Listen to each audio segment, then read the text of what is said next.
Oh, Halo Kak, apa kabar Kak? baik, alhamdulillah. Oke, Eh, aku izin mulai dari sekarang langsung ya Kak. Iya, boleh.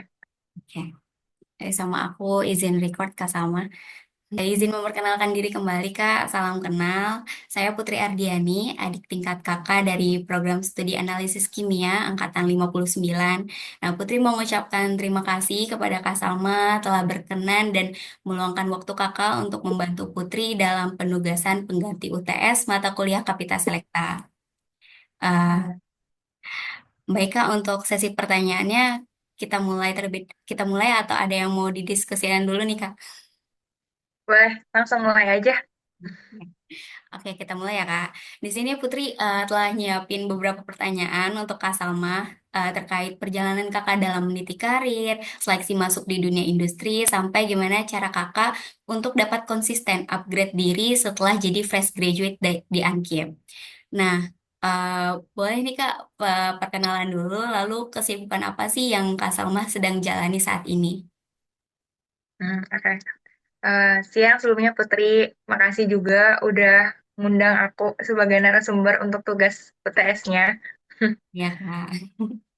Perkenalkan, nama aku Salmah Maisaroh. Aku dari Ankim Angkatan 55.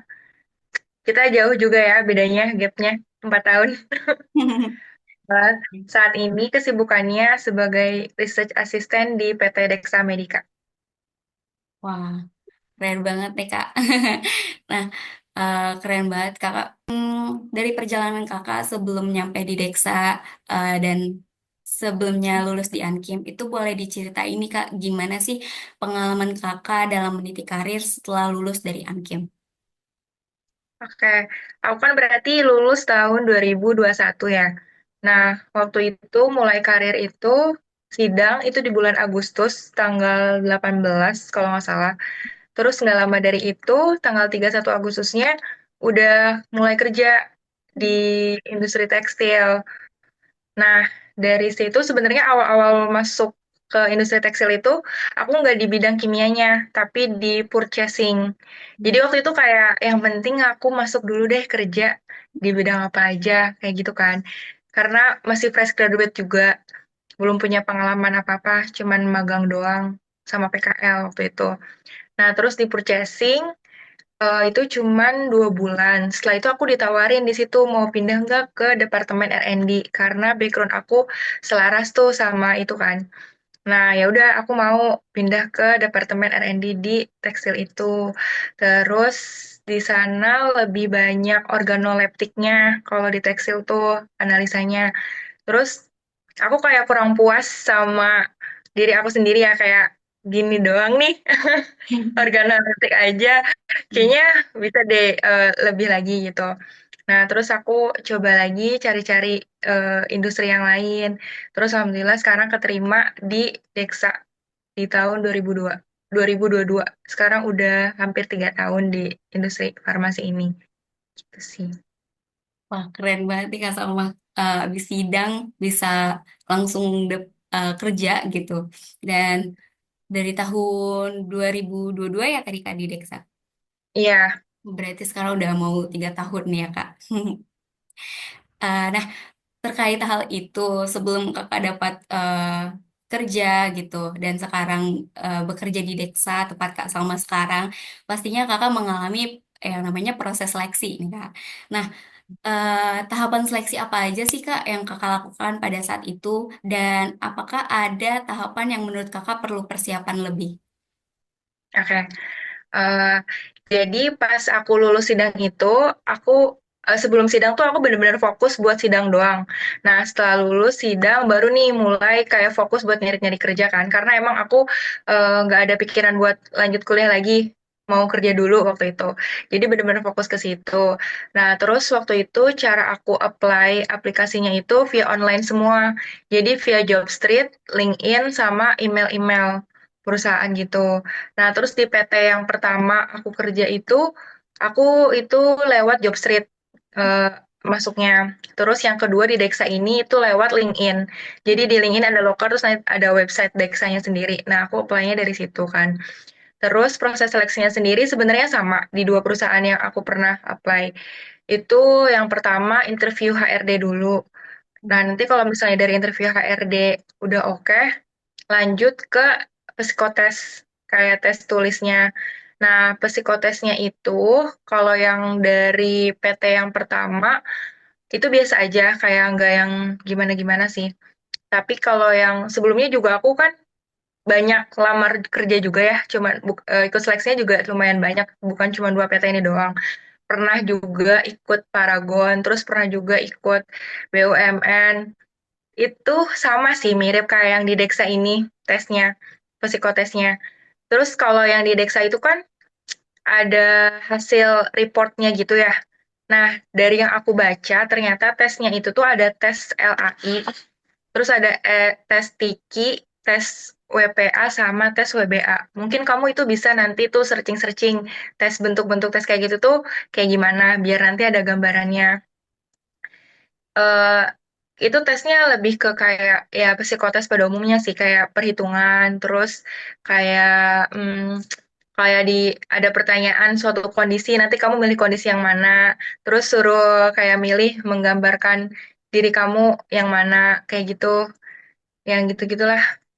Terus kalau yang di Paragon tuh ada juga tes yang kayak bikin gambar, disuruh bikin pohon, nanti pohonnya yang kamu gambar kayak gimana, yang kayak gitu.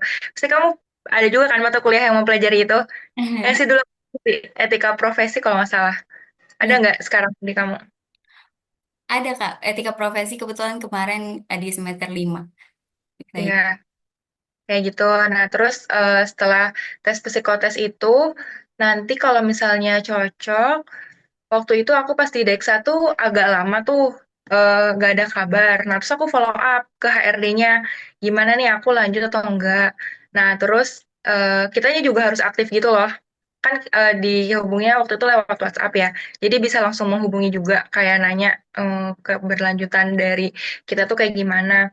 Nah, terus abis dari psikotes itu, dari HRD-nya bilang, kalau misalnya aku tuh awalnya eh nggak keterima dulu nih karena ternyata user aku tuh maunya yang berpengalaman di bidang yang sama. Aku kan sebelumnya di tekstil nih, pas di Dexa kan farmasi, itu kan gak relevan. Tapi ternyata ada open recruitment yang lain. Terus usernya tuh berbeda, tapi dia mau kalau misalnya masih fresh graduate atau dari pengalaman yang tidak relevan gitu. Nah, abis itu lanjut lagi interview user. Nah, pas di interview user ini kita kalau yang di PT yang pertama, mungkin karena aku ngelamarnya bukan jurusan aku kan waktu itu kayak admin purchasing doang.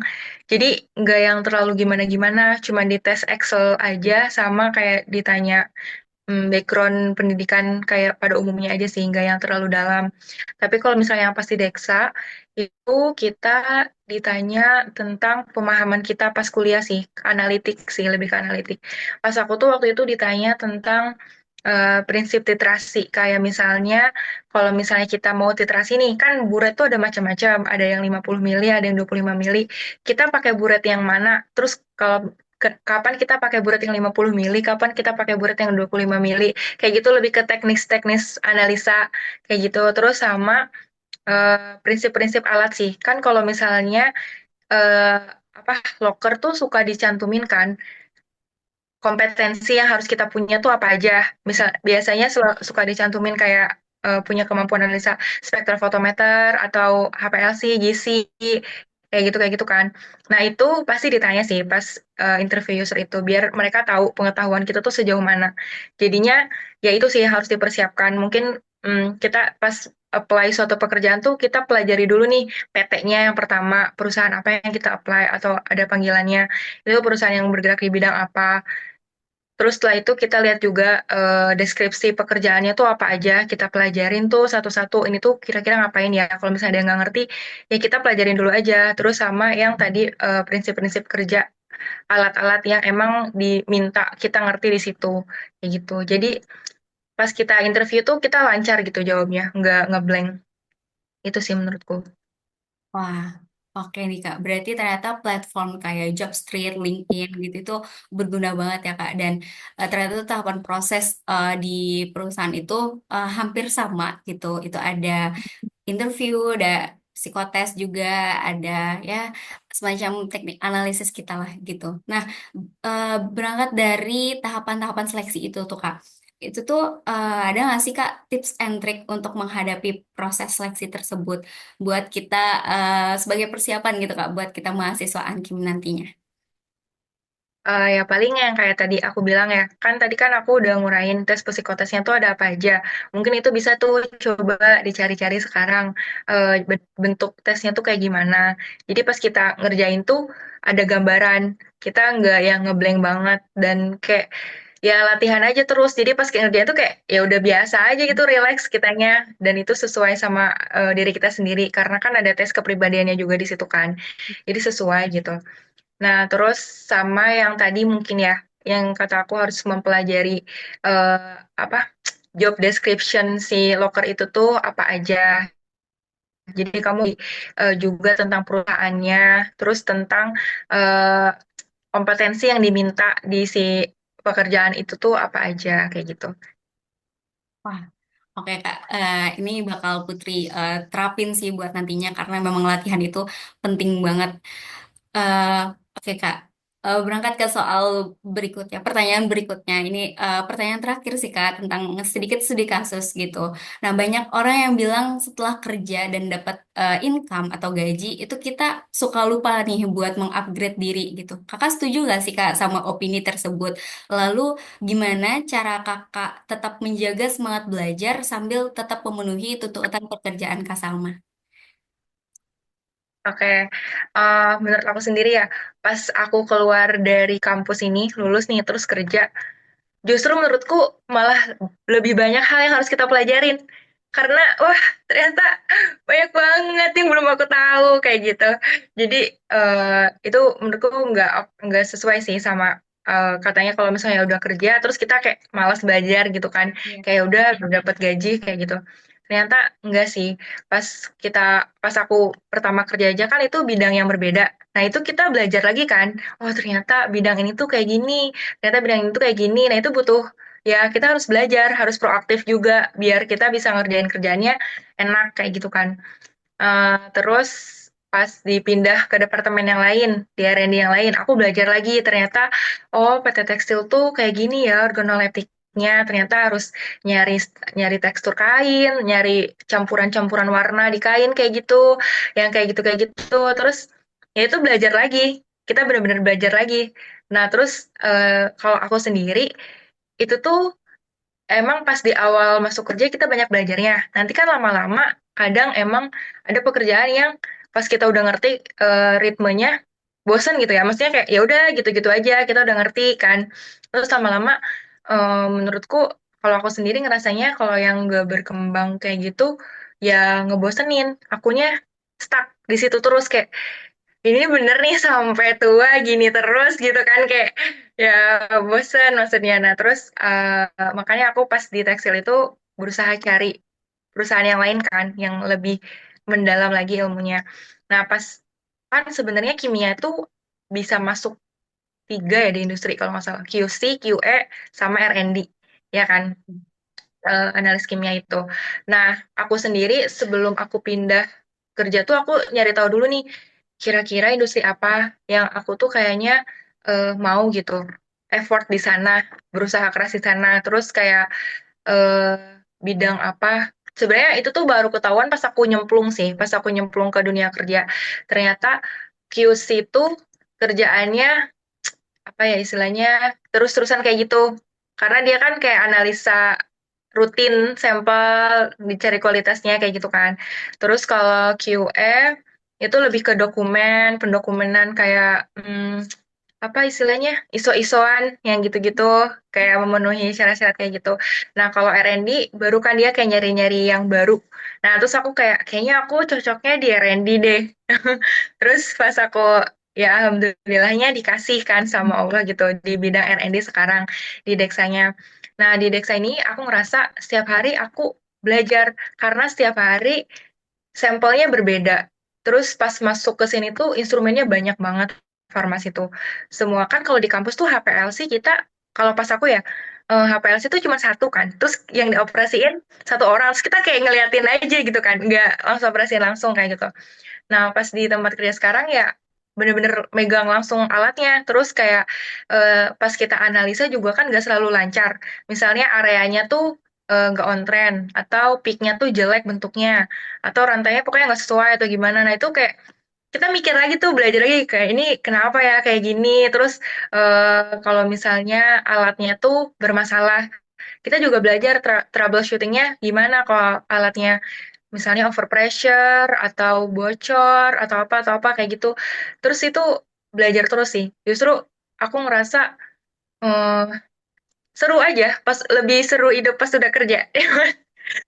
Karena kita karena kita belajarnya benar-benar belajar langsung, terus benar-benar nerap gitu, dan kita juga dibayar gitu.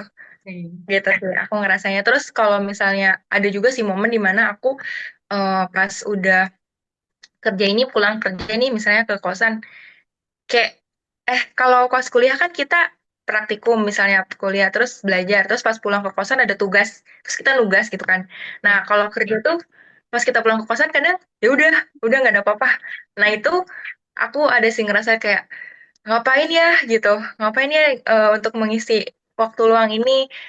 Kayak ya kadang kita juga kan sama aja kayak scroll-scroll sosial media, paling kayak gitu doang kan. Terus ya kalau teman-teman aku sih ada yang akhirnya mereka ngisi waktu luang mereka tuh kuliah lagi buat ngembangin dirinya atau karirnya lagi. Terus ada juga yang eh, hmm, apa sih, hobinya tuh baru, ada yang bikin jadi bikin konten kreator lah. Terus kalau aku sendiri, aku lagi suka ngelukis, kayak nyari-nyari hobi baru aja gitu lah, yang biar pas kita pulang kuliah tuh, pulang kuliah, pulang kerja tuh ada kegiatan kayak gitu sih.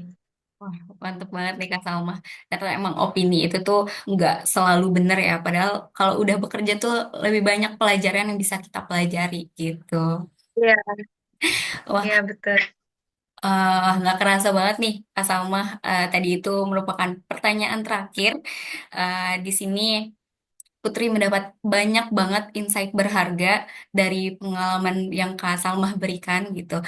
Terima kasih banyak Kak Salma. Semoga pengalaman dan tips and trik yang Kak Salma berikan gitu dapat menjadi bekal bukan hanya buat Putri nantinya, tapi juga buat teman-teman lainnya gitu, khususnya teman-teman Ankin gitu. Ya Kak Salma, Putri mohon izin buat juga nanti mengumpulkan hasil rekaman ini ke platform pengumpulan tugasnya ya Kak. Oke, terima kasih Putri. Ya, makasih banyak Kak Salma. Sukses terus, karirnya terus berkembang dan bisa terus menginspirasi. Dadah. Hmm. Sampai jumpa Kak Salma.